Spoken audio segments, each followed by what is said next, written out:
और आप देख रहे हैं मेरा YouTube चैनल जो मैंने स्पेशल हिंदी मीडियम के बच्चों के लिए बनाया है, मैथ्स विद हरी सर। तो बच्चों, यहाँ पर मुझे एक व्यूवर्स ने मुझसे एक प्रश्न पूछा है। प्रश्न ये कुछ इस प्रकार है, मैं आपको बताता हूँ। यदि एक घन का आयतन 64 सेंटीमीटर घन हो तो उसके एक फलक का क्षेत्रफल ज्ञात कीजिए। ठीक है, अब मैं आपको बताता हूँ। देखो, घन कैसा होता है, इस तरीके का घन होता है। ये देख रहे हैं आप, ये घन होता है। मान लो ये घन है, तो इसका आयतन दिया हुआ है। आयतन का मतलब क्या होता है, इसके अंदर कितना सामान आ सकता है। ठीक है, कितना सामान आ सकता है। कोई भी ऑब्जेक्ट होता है हमारे पास, उसके अंदर अगर कोई भी सामान आता है तो उसको हम क्या बोलते हैं, आयतन बोलते हैं। तो आयतन इसका दिया हुआ है। हमें आयतन कितना दिया हुआ है, 64 सेंटीमीटर घन। हमें क्या करना है, इसके ये एक फलक का क्षेत्रफल ज्ञात करना, सिर्फ इस भाग का, पूरे का नहीं, एक भाग का, इस भाग का। अब घन की सभी भुजाएं क्या होती हैं, बराबर होती हैं। मानते हो, घन की सभी भुजाएं क्या है, बराबर होती हैं। तो हमें क्या करना है, और वर्ग की भी सभी भुजाएं बराबर होती हैं। ठीक है, तो हमें इसका जब क्षेत्रफल निकालना है तो वर्ग के क्षेत्रफल का जो फॉर्मूला होता है वही अप्लाई करना है। तो उससे क्या होगा, इसके एक फलक का क्षेत्रफल आ जाएगा।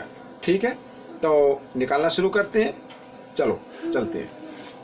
तो ये रहा वह प्रश्न जिसके बारे में मैं आपसे बात कर रहा था। लिखा है, यदि किसी घन का आयतन 64 सेंटीमीटर घन है, यहाँ पर है लिख लेता हूँ, तो उसके एक फलक का क्षेत्रफल ज्ञात करो। ठीक है, एक फलक का क्षेत्रफल ज्ञात करो। मैं आपको बताता हूँ। देखो, घन तो ऐसे ही होता है ना, जिसकी सभी साइड क्या होती हैं, बराबर होती हैं। ये मान लीजिए, ये मैं यहाँ पर बनाने की कोशिश कर रहा हूँ, थोड़ा सा मिस हो जाए तो थोड़ा सा इसको इग्नोर कर देना आप। ये देखिए, इस तरीके का ये घन बन गया। ठीक है, जिसकी सभी साइड क्या होती है, बराबर होती है। अब हमें क्या करना है, इसके एक फलक का क्षेत्रफल ज्ञात करना है। यानी देखो, इस भाग का ज्ञात करना है, ये वाला भाग। ठीक है, अब ये देख रहे हैं, ये क्या, एक वर्ग है ना। वर्ग की सभी भुजाएं क्या होती है, बराबर होती है, और घन की भी सभी भुजाएं बराबर है, इसलिए इसको हम क्या लेंगे, वर्ग लेंगे। ठीक है, तो सबसे पहले हमें क्या करना होगा, सबसे पहले हमें इस घन की भुजा ज्ञात करनी होगी। और वो कैसे करेंगे, वो इसके आयतन से ही करेंगे। ठीक है, अब यहां पर मैं मान लेता हूं, माना घन की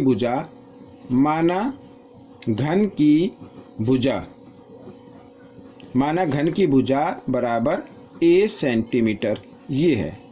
ठीक है, तो घन का आयतन क्या होगा, घन का आयतन होगा बच्चों a की घात 3।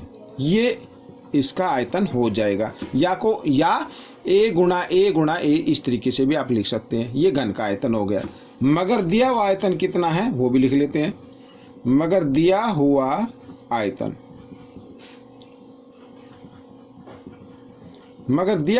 है 64 सेंटीमीटर घन। ठीक है, ये तो ये भी आयतन है, ये भी आयतन है, तो दोनों को हम क्या करते हैं, बराबर रख देते हैं इस तरीके से।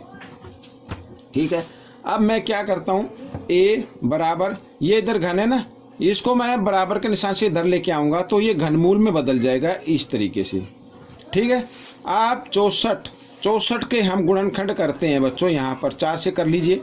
4 एकम 4, ठीक है, 2 बच गया, और 4 4 6 24 हो गया ना, 4 6 24, फिर 4 से 4 चौक 16, 4 एकम 4। तो इसकी जगह हम ये भी लिख सकते हैं, 4 गुणा 4। ठीक है, तो घन में क्या करना है, 3 का ग्रुप बना के उनमें से एक संख्या को निकाल लेना है। ठीक है, इस तरीके से ये आ गया 4।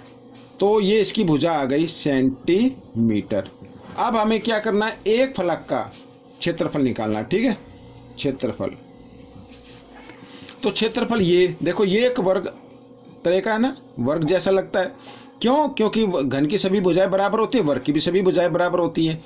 तो जो वर्ग का क्षेत्रफल का फार्मूला होता है वही घन का होगा। ठीक है, यानी कि भुजा गुणा भुजा, ये वाला। ठीक है, यहाँ पर तो बराबर 4 गुणा 4, 4 चौक 16 सेंटीमीटर वर्ग। यहाँ पर ये वर्ग लगा देंगे, ये आपका आंसर आ गया। तो बच्चों, ये प्रश्न हल हो गया। आपको ये प्रश्न कैसा लगा मुझे ज़रूर बताएं। और इसमें से सीखकर दूसरों को सिखाएं। मिलते अगले पार्ट में, तब तक के लिए धन्यवाद।